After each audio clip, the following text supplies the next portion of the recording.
Oi, tudo bem? Meu nome é Djailton Júnior e estou aqui hoje no canal Cientistas para falar sobre as abelhas matemáticas.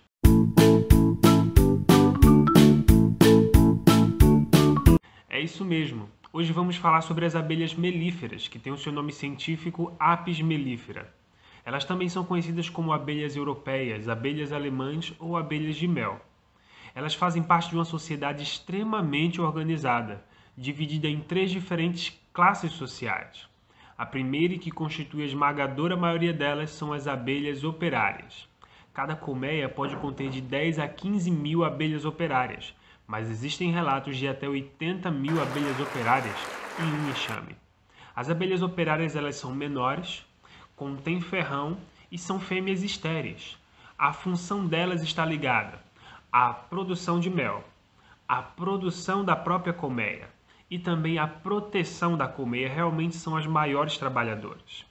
O segundo grupo são os zangões. Cada colmeia pode conter de 500 a 1.500 zangões, depende da quantidade de alimento disponível para eles. São machos, férteis, maiores e mais fortes que as abelhas operárias, mas não possuem ferrão, pois a função deles está ligada exclusivamente à fecundação.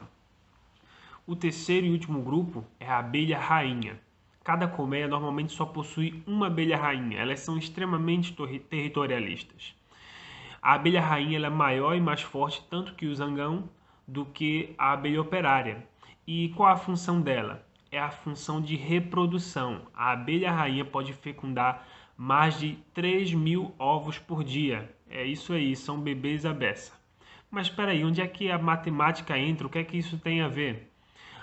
A abelha rainha, quando ela produz esses ovos, quando ela fecunda esses ovos, ela coloca em células hexagonais, chamadas alvéolos. E a abelha operária, quando ela produz o mel, ela também coloca em células hexagonais. E quando se estuda na matemática o preenchimento de um plano com figuras geométricas, se observa o seguinte, que somente 3 figuras geométricas têm a capacidade de preencher qualquer plano, sem se sobrepor. São elas os triângulos, os quadrados e os hexágonos. Mas por que as abelhinhas escolheram justamente os hexágonos para fazer suas colmeias? Eu lembro que quando estava na faculdade de engenharia, na matéria de cálculo, a gente tinha aula de otimização. O que é otimização? Otimização é a técnica utilizada para se obter, por exemplo, o maior volume utilizando-se o mínimo de material possível.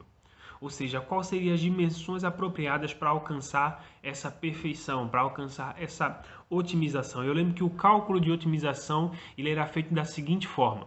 Primeira coisa, você tem que descobrir a sua função problema. Você vai analisar a sua forma geométrica e descrever ela dentro de uma função matemática.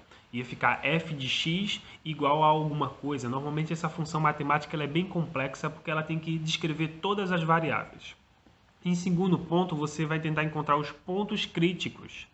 Como é que se faz isso? Você vai usar nesse momento o cálculo diferencial. Você vai fazer uma derivada daquela função, problema encontrado anteriormente e igualar ela a zero. E os pontos onde a derivada é igual a zero são os pontos críticos.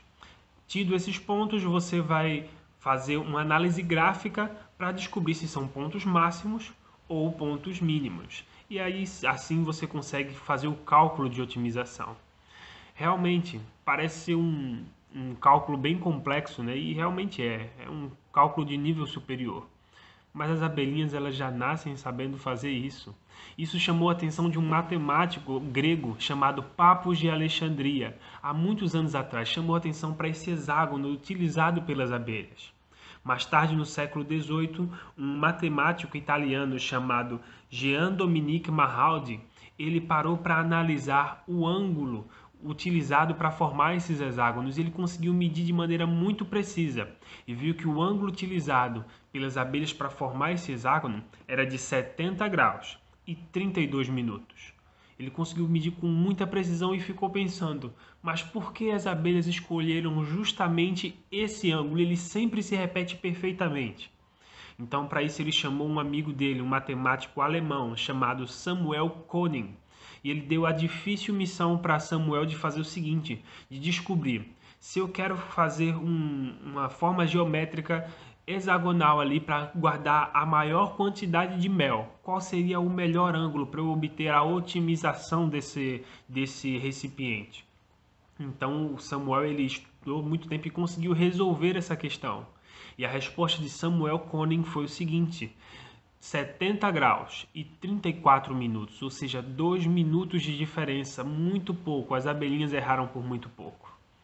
E os anos se passaram e um pouco tempo depois, um matemático inglês conhecido como Colin Maclaurin, ele refez esse estudo, refez esse cálculo feito pelo matemático alemão, só que agora usando uma técnica mais avançada, usando o cálculo diferencial, que é a técnica que nós usamos hoje nas faculdades. E ele encontrou a resposta, que era de 70 graus e 32 minutos, ou seja, realmente as abelhinhas estavam certas desde o início. Isso chama muita atenção. Isso é muito interessante porque um matemático renomado na sua época errou.